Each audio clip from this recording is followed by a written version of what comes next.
Bapak Ibu sekalian, peristiwa pembasuhan kaki itu merupakan gambaran. Itulah Yesus itu ingin melayani saudara dan saya.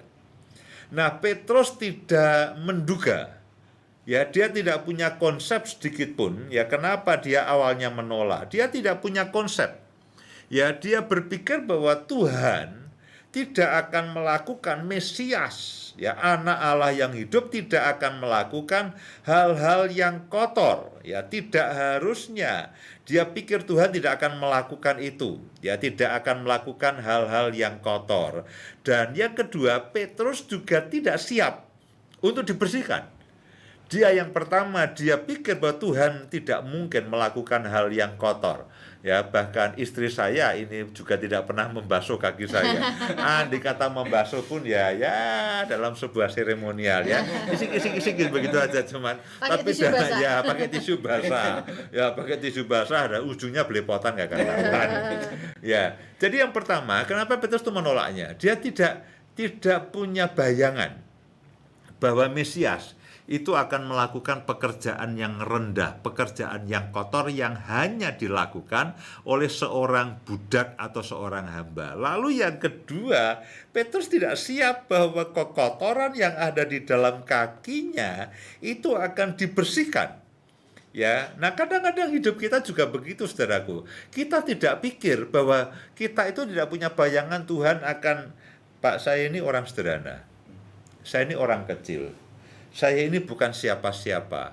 Ada orang-orang yang hebat. Ada pelayan-pelayan Tuhan yang hebat. Mungkin saudara katakan, Pak, saya ini hanya jemaat biasa. Peran saya tidak banyak. Katakanlah saya orang biasa, orang sederhana. Saya tidak punya keterampilan apa-apa. Saya hanya ambil bagian sangat sedikit. Lebih banyak ada orang-orang yang hebat. Ya, mereka orang terkemuka, mereka orang kaya, mereka orang dengan kemampuan luar biasa. Lalu apa namanya? Kenapa Yesus harus mencari saya dan melayani saya? Banyak orang tidak siap ketika mereka harus membayangkan bahwa mereka tidak mengira bahwa Yesus mau melakukan hal-hal yang rendah dan kotor. Ya, mereka tidak mengira, oh dia Tuhan yang dipuji, Tuhan yang dia sembah, bagaimana dia lalu menjadi hamba. Baik, benar saudaraku bahwa ada waktunya orang-orang mengeluhkan dia, Hosana, Hosana, Yesus anak Daud, terpujilah namanya, orang-orang berteriak-teriak memuji namanya. Itu ada waktunya begitu. Tapi sejatinya pelayanan Yesus itu adalah untuk dia betul-betul melayani. Jadi kadang-kadang ada orang-orang yang tidak berpikir bahwa Yesus betul-betul mau untuk membereskan luka hatinya, membereskan kepahitannya, membereskan kenajisannya, membereskan akan masalah-masalah dosanya, membereskan keterikatannya. Mereka tidak punya bayangan bahwa, dan mereka berpikir Tuhan tentu tidak mau melakukan itu. Lalu yang kedua, kadang-kadang kita ketemu dengan orang-orang yang dia menutup diri, dia tidak mau kehidupannya itu dibasuh oleh Yesus. Ya, dia menutup diri, dia mencoba mengkamuflasekan, ya saya baik-baik saja, padahal di sini ada kemarahan, kepahitan, perzinahan, percabulan, perselingkuhan dan sebagainya, hal-hal yang buruk terjadi. Nah, kadang-kadang kita menutup diri sehingga Yesus tidak bisa masuk dan membereskan akan kehidupan kita. Kita punya penyakit, kita punya masalah dalam keuangan, kita punya dosa yang kita sembunyikan, kita punya keterikatan, kita punya hal-hal buruk yang kita sembunyikan dalam kehidupan kita, dan acap kali kita tidak mau Yesus masuk ke situ dan mengusik hidup kita.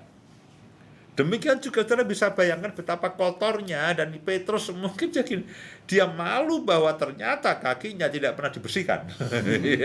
Jadi dia tidak ingin Yesus mengetahui betapa kotornya kakinya.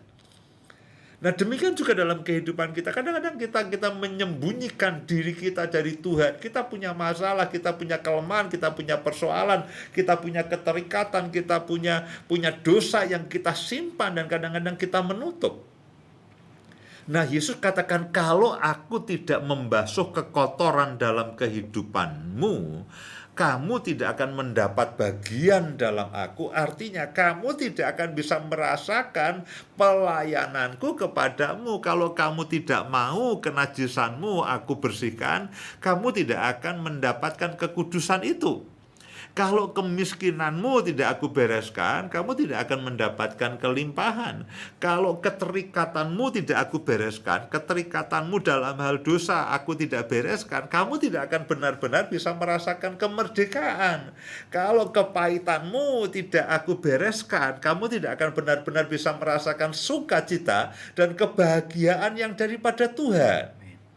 Jadi Tuhan harus membersihkan hidup saudara dan saya, seperti dia membasuh kaki murid-muridnya, bagian yang terkotor.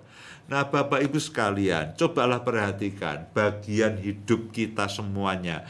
Katakanlah yang paling tersembunyi, katakanlah yang paling buruk, katakanlah yang paling najis, katakanlah Pak ini saya punya dosa yang saya sembunyikan, saya punya kelemahan, saya punya keterikatan, saya punya problem, saya punya masalah yang saya tidak ingin orang lain mengetahuinya, saya tidak ingin orang lain itu memahaminya, saya betul-betul sembunyikan. Baik, mungkin kau bisa menyembunyikan dari orang lain, tapi kalau engkau ingin dibebaskan, jangan sembunyikan itu dari Tuhan.